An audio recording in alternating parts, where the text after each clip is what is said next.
중국이 독일을 상대로 5G 사업에서 자국의 통신장비 업체 화웨이를 배제할 경우 가만히 있지 않겠다고 으름장을 내놨습니다. 중국 시장에서 많이 팔리고 있는 독일차에 대해 불이익을 줄 수 있다는 협박까지 곁들였는데요. 독일은 미중 무역 분쟁에 이어 화웨이 문제까지 겹쳐 골머리를 앓고 있습니다. 현재 어떤 상황인지 자세히 알아보겠습니다. 구독과 좋아요, 알림 설정 부탁드립니다.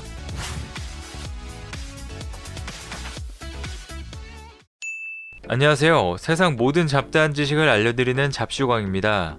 12월 15일 블룸버그 통신에 따르면 우컨 독일 주재 중국 대사는 전날 독일 경제지 한델스블라트 주최 행사에서 독일이 자국 시장에서 화웨이를 배제하는 결정을 내린다면 뒷감당할 일이 있을 것이라며 중국 정부는 손 놓고 있지 않을 것이라고 말했습니다.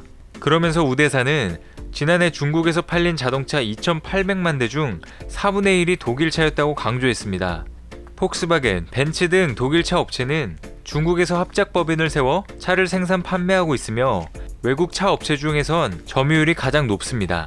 우 대사의 발언은 화웨이 통신 장비가 중국 정부 스파이 활동에 이용될 우려가 있다며 미국이 동맹국들에게 화웨이 보이콧을 촉구하는 가운데 나온 것입니다. 중국이 독일차 판매의 상당 부분을 차지하게 되면서 독일도 중국의 의견을 신경 쓰는 게 보이고 있습니다. 지난달 독일 정부는 미국의 압박에도 불구하고 5G 장비 도입에 화웨이의 참여를 배제하지 않는다는 입장을 보여줬습니다. 하지만 이를 두고 일부 독일 의원들 사이에서는 반발도 나오고 있습니다. 영국 파이낸셜 타임즈에 따르면 화웨이를 독일의 5G 사업에서 배제하도록 하는 법안이 독일 의회에서 초당적 지지를 받으며 추진되고 있는 사실을 보도했습니다.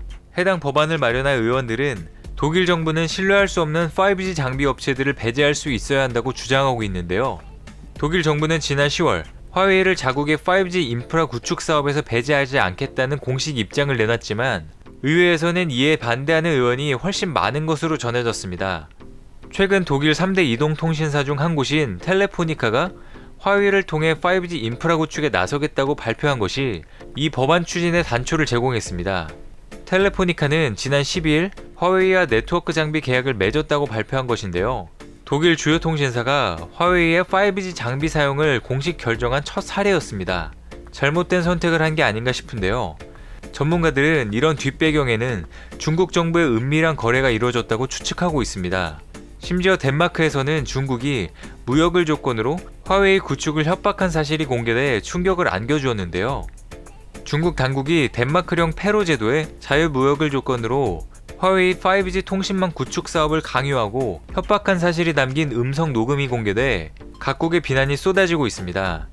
녹음된 내용에 따르면 중국 대사가 페로 제도 장관에게 화웨이의 5G 구축 사업을 받아들이지 않는다면 사전에 계획된 자유무역 협정을 파기할 것이라며 협박했다는 내용이 담겨 있다고 보도되었습니다.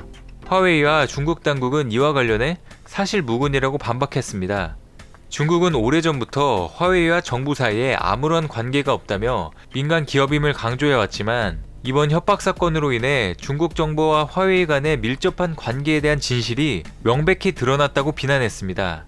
그동안 트럼프 미국 행정부는 화웨이 장비가 중국 당국의 스파이 활동에 이용될 수 있다며 영국, 독일, 호주, 뉴질랜드 등 동맹국의 5G 사업에서 화웨이 장비를 배제할 것을 요구해왔습니다. 독일 주재 미국 대사는 3월에 독일 정부가 화웨이의 사업 진출을 허용하면 기밀 정보 공유를 제한하겠다는 통보 문건을 보내기도 했는데요. 외신들은 우 대사의 발언으로 중국이 독일차에 보복을 가한다면 독일의 충격은 상당할 것으로 내다봤습니다. 실제 독일 경제가 최근 침체를 겪고 있는 것이 중국에서의 독일차 판매량 감소와 관련이 있다는 분석이 많습니다. 중국은 독일의 최대 교역국으로 지난해 독일은 931억 유로, 약 121조 7,600억 원어치를 중국에 수출했습니다. 중국은 지난해 28년 만에 처음으로 신차 판매량이 마이너스를 기록하기도 했는데요. 그 영향 때문인지 독일의 전분기 대비 국내 총생산 증가율은 지난해 1분기 1.2%에서 2분기 마이너스 0.2%로 하락했습니다. 독일 경제는 3분기에 GDP가 전분기 대비 0.1% 증가하면서 간신히 기술적 침체를 면했는데요. 중국이 독일차의 안전성 문제 등을 제기해 판매가 급감한다면 완성차뿐만 아니라 부품 업체 및 연관 산업까지 타격을 받게 됩니다. 이 경우 중국에 대한 독일의 수출 자체도 위축될 수밖에 없습니다. 현재 독일은 경제의 상당 부분을 차지하고 있는 중국으로 인해 많은 고민을 하고 있습니다.